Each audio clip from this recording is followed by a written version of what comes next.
Thomas and I often have a chat in the morning and we will talk about what needs doing on the house, but it's very much, yeah, like the stairs need to go in before we can get building regulations signed off. You know, it's just often the project shows you what needs to be done. It can get frustrating when you're sitting, you know, looking at things and thinking, I wish I could finish that off. So you can really see the way the new bit of the house kind of collides with the old bit of the house. So that's the old roof line of the bungalow that would have come to a peak and then back down there. And then you can see that we've kind of put this box on the front. I call it a massive dormer, but I think it's a bit bigger than that. So this is our deck area, which has been amazing. It keeps the sun off in the summer because it can get really hot here, and then in the winter you can sit out here when it's raining, so it's an absolutely brilliant space. It's been a bit of a kind of general dumping ground and a brilliant workshop space in the winter for cutting wood. But yeah, definitely no regrets about this. The kids do love watching the progress. They don't tend to actually do the work, but they've definitely, you can see it sort of being absorbed. And it's a bit funny because I grew up on building sites and watched my dad building and used to sit and watching plumbing and what have you. So I think it's really great for your kids to see all of that. These came from a quarry in Spain. We happened to be with our car in northern Spain, and we popped into a quarry and bought them there because they were like about quarter of the price. Getting the roof on is probably one of the most important things, because before you've done that you have potential for water coming in.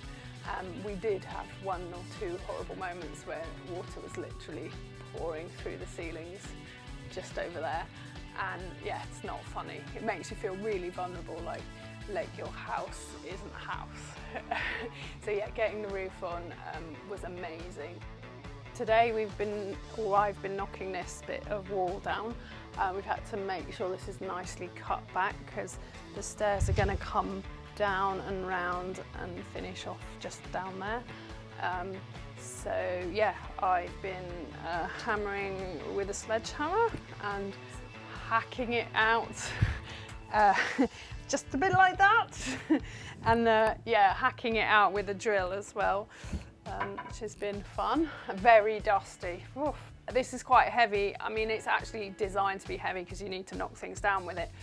But often tools I find they're designed for men to use, and they are harder to pick up sometimes. So like, for example, the nail gun, I struggle to pick that up with my left hand because yes, it's designed for someone who's a bit stronger than me.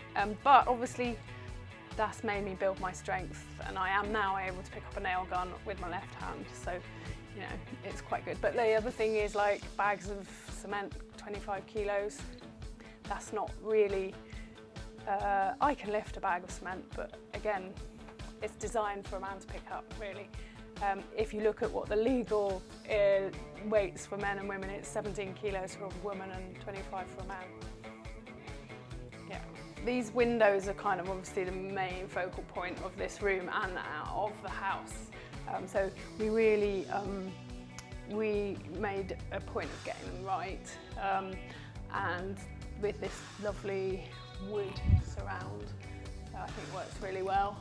And they're triple glazed, so they keep the heat in and keep some of the heat out. They've got like a solar film on the outside to stop the sun coming in too much. Also, the overhang of the building helps that, so the sun doesn't come in too much through the windows. This, I suppose, sort of half partition was something we hummed and hawed about, because a lot of people were like, oh, this room's so big and why would you want to break it up? But we were really clear that we wanted the bed facing out, looking out the window like that. So we came to this kind of compromise, so this doesn't completely block the room up or divide the room, and you can see over it and see out the window if you're standing over there. This is another area that we weren't sure about, and we're still not sure what it will be used for. it will be a perfect kind of guest space, but it also could have a desk here, maybe a sort of sofa bed, or maybe it could be my yoga space. I'm not sure, but I'm not sure if it's got high enough space. But yeah, it's a really lovely kind of flexible space that is part of the landing as well. So this is going to be that ceiling will be knocked down and it'll be like a vaulted space for the kitchen, so that skylight will go into the downstairs kitchen. But otherwise that space would maybe have been storage, but it will give our kitchen a lot more light and openness, which I think is going to be great. And then there'll be a sort of bench seat here, so obviously that will make it so it doesn't matter that this is sticking out, and some shelves there. I think it's going to work really well. I have really enjoyed it by and large.